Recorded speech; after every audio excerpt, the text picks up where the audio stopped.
American Psycho is an adaptation of the 1991 satirical psychological horror novel, also titled American Psycho, by Bret Easton Ellis. It tells the story of an investment banker/serial killer, supposedly named Patrick Bateman.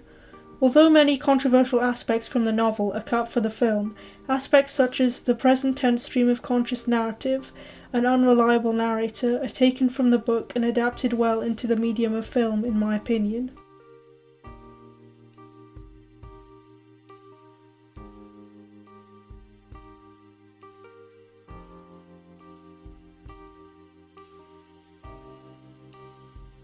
American Psycho is a really well-made film in my opinion. I love the clean look of the opening credits being soiled by dripping blood, much like Bateman's seemingly pristine life covering his true nature. It opens with him having dinner with his friends, with great-looking food in sorrily small portions. After telling his chum to cool it with the Himmler impression, cool it with the anti-Semitic remark, they head to a nightclub where Bateman threatens a woman. I'm gonna stab you to death and play around with your blood. We then cut to Bateman's apartment, where he gives us a description of his lifestyle, morning routine, and feelings of emptiness inside in extreme detail. I simply am not there. As someone who thinks systematically, I found his clear need for structure and routine quite a relatable aspect of this scene. Bateman heads to his apartment while listening to Walking on Sunshine by Karina and the Waves, quite a good choice in my opinion, and then discusses his work schedule with his assistant/receptionist Jean, and feels the need to give her a backhanded compliment about her dress sense that day. You're prettier than that. He then responds to his supposed fiancée, Evelyn's proposal to get married on the way to dinner with a firm no, as he wants to stay in a job that he apparently hates in order to fit in with his fellow 80s yuppies. At dinner, he further shows his callousness and disregard for others by noting that he is cheating on Evelyn with her closest friend, who is a drug addict, Courtney Robinson, as she is almost perfect looking. However, he does note that he has a suspicion that she is cheating on him, so it could be an act of revenge. This callousness is disguised as he mentions wanting to promote civil rights for racial minorities and women. I feel like some people in his position who say these kinds of things in real life are also hiding some ulterior motive, although probably not being a serial killer, and obviously not all of them.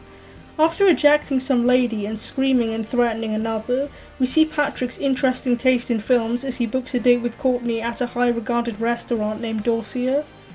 At work the next day, he is mistaken by a co-worker, Paul Allen, played by Jared Leto, for someone else, and Bateman's group exchange business cards. Bateman becomes noticeably disturbed by the fact that the others, especially Paul Allen's business card, is of a higher quality than his. This motivates Bateman to go out to dinner with Allen, get him drunk, and murder him in his apartment, giving us the infamous hip to be square scene. The blood in this scene looks a bit unrealistic. It's too bright, but this is a common thing in most horror films, especially from the time. He breaks into Paul's house to fake him going on a trip to London, describing a moment of sheer panic, And it's obviously more expensive than mine. highlighting him prioritizing minor materialistic things, especially in a situation like this. Bateman is then visited by Detective Willem Dafoe, Donald Kimball, and he looks plastic here for some reason. Bateman beats around the bush, getting drinks for Kimball that he didn't ask for, and asking questions that had already been answered, and implicates himself. No one's dealing with a homicide squad yet or anything, right? He picks up a girl from a street corner he calls Christy and tells her his name is Paul Allen. He then orders a date with a woman and spends the night with them. The next morning he has another conversation with Kimball and arranges lunch with him, after writing off Huey Lewis in the news, a far cry from his attitude towards them earlier in the film. Another example of his deceitful, calculating nature. We have another scene in the nightclub where Bateman and his friends can be seen snorting illegal substances, and Bateman prevents a friend from starting a fight. He spends the night with a model and can be seen with a lock of her hair in the morning. He tries to book a date at Dorsia with Jean to look good, but it's fully booked, much to his dismay, so he acts like he actually got a table. Dorsia, yes? Yeah, can you take 2 tonight at, let's say 9 o'clock? Oh, we're totally booked. Really? That's great. No, I said we are totally booked. 2 at 9? Perfect. This attempt at deception comes across as a bit silly with the responses given by the person on the other end and the look Gene gives him. This is a sharp contrast to the successfully deceitful, confident, and manipulative Bateman seen previously.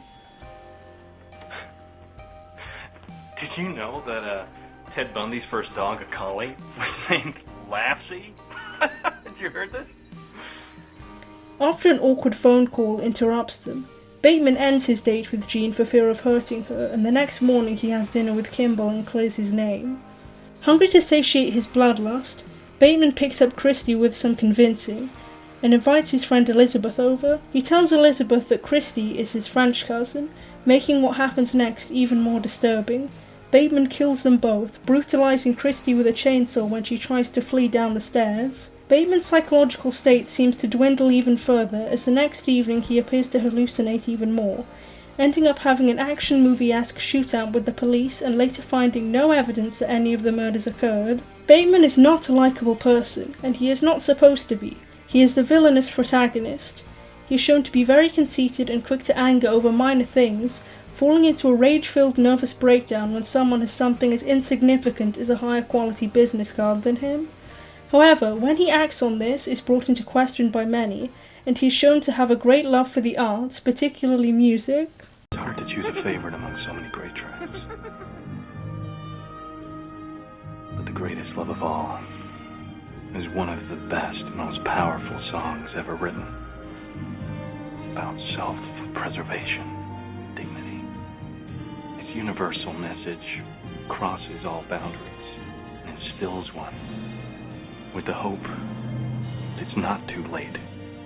As previously mentioned, a topic of debate surrounding the film is the ambiguous nature of Bateman's crimes and whether they took place or not. For example, when Bateman confesses to his lawyer towards the end of the film that he killed Paul Allen, his lawyer tells him that he couldn't have killed Paul Allen as he had dinner with him in London recently, leaving Bateman looking confused and looking like a fool. During the original Hip-to-Be Square murder scene, Bateman is shown to be taking a pill prescribed by a psychiatrist, and he is also seen to be engaging in recreational substance abuse. This suggests to me that he is having a psychotic break due to having a bad reaction to his medication. His mental instability is further cemented by him being referred to by other names, implying he is either lying to other people or to himself about who he is, and making random and/or aggressive statements about acts of violence that people around him accept as different phrases or nonchalantly brush off. So what do you do? I'm into, murders and executions mostly. Do you like it? Well, it depends. Why? Well, most guys I know who work in mergers and acquisitions really don't like it. Bateman also paints himself as some sort of empty husk of a person, yet shows empathy for others on numerous occasions throughout the film. Namely, he asks his assistants and acquaintance to leave for fear of causing her harm, and during his confession he is clearly confused, riddled with guilt and shame, scared, and even cries. These instances show he is very capable of empathy and remorse despite having a rather large ego, leading me to believe that he is not a psychopath and simply a man going through a severe episode of psychosis who has convinced himself he is one. Of course, there are more obvious instances that show this could all be a delusion, such as running down a hallway of a large apartment complex with a chainsaw while chasing a screaming woman, who is banging on all the doors for aid but no one comes out to see what all the commotion is about, or the more infamous "feed me a stray cat" and police shootout. At most, he may have killed the homeless man due to his extreme reaction to disgust and clearly thinking the poor guy was disgusting, and there were no witnesses. But for the aforementioned reasons, I think that is unlikely.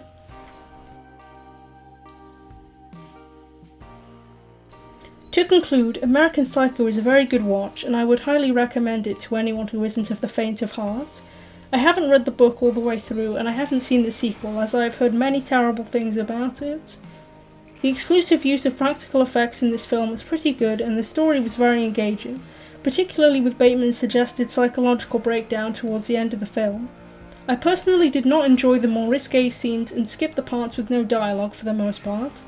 However, I found the scene where Bateman looks at himself in the mirror quite humorous, and I don't believe those scenes take away from the quality or my overall enjoyment of the film.